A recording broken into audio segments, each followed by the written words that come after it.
Job, chapitre 39. Sais-tu quand les chèvres sauvages font leurs petits? Observes-tu les biches quand elles mettent bas? Comptes-tu les mois pendant lesquels elles portent, et connais-tu l'époque où elles enfantent? Elles se courbent, laissent échapper leur progéniture, et sont délivrées de leur douleur. Leurs petits prennent de la vigueur et grandissent en plein air, ils s'éloignent et ne reviennent plus auprès d'elles. Qui met en liberté l'âne sauvage, et l'affranchit de tout lien? J'ai fait du désert son habitation, de la terre salée sa demeure.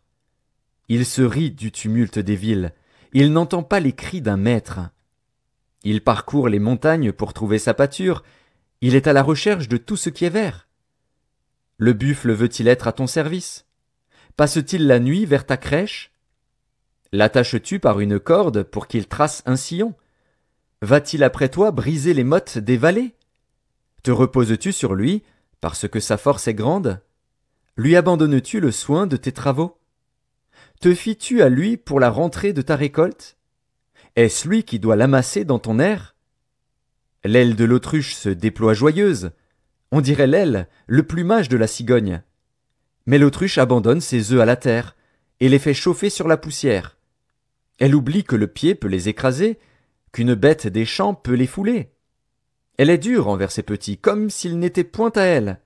Elle ne s'inquiète pas de l'inutilité de son enfantement. Car Dieu lui a refusé la sagesse, il ne lui a pas donné l'intelligence en partage. Quand elle se lève et prend sa course, elle se rit du cheval et de son cavalier. Est-ce toi qui donnes la vigueur au cheval, et qui revêt son cou d'une crinière flottante? Le fais-tu bondir comme la sauterelle? Son fier hennissement répand la terreur. Il creuse le sol et se réjouit de sa force. Il s'élance au-devant des armes. Il se rit de la crainte. Il n'a pas peur. Il ne recule pas en face de l'épée. Sur lui retentit le carquois, brille la lance et le javelot. Bouillonnant d'ardeur, il dévore la terre. Il ne peut se contenir au bruit de la trompette. Quand la trompette sonne, il dit « En avant !» Et de loin il flaire la bataille, la voix tonnante des chefs et les cris de guerre. Est-ce par ton intelligence que l'épervier prend son vol et qu'il étend ses ailes vers le midi? Est-ce par ton ordre que l'aigle s'élève et qu'il place son nid sur les hauteurs? C'est dans les rochers qu'il habite, qu'il a sa demeure, sur la cime des rochers, sur le sommet des monts.